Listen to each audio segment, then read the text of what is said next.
I'm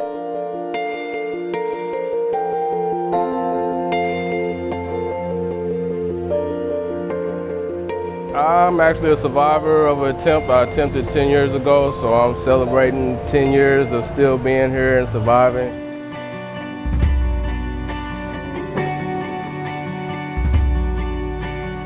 Thomas walks in memory of a fellow Marine who died by suicide after returning from Iraq.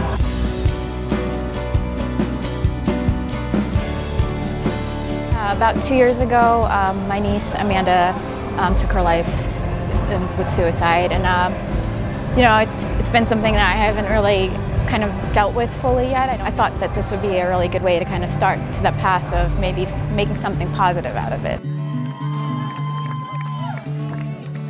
I think it'll just be such an amazing symbol, you know, to walk out through the darkness and into the light, to be surrounded by friends. Like, you may have just met them, but you know what they've gone through and you're there to support each other.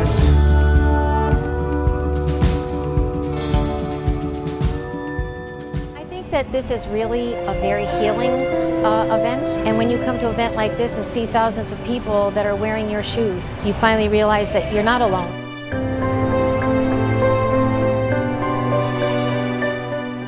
Someone actually just described it as feeling like it's a big hug, and it definitely feels like that. You know, everyone's here to support each other.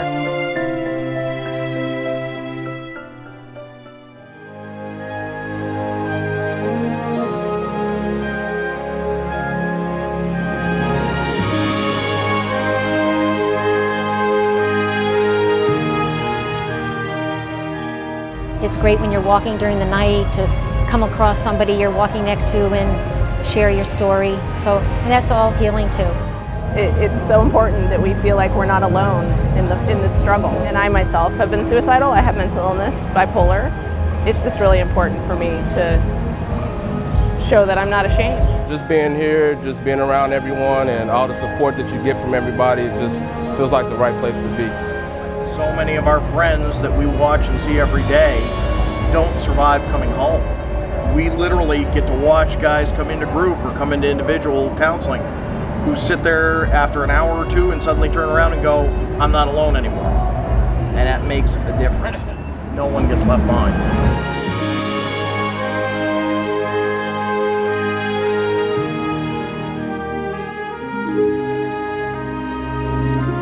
I think everybody should know that depression is a mental illness, just like any other illness, and I think one of the biggest barriers and reasons why people don't get help is because they're afraid that they're going to be judged. So it's important to know that it can be treated. It's definitely, there are ways to get help, but they have to go out there and recognize it and not be embarrassed. What I'm really looking for is the donations going to research. The research can help us to be more proactive so we can solve the problem before it comes up, before they even have to attempt suicide.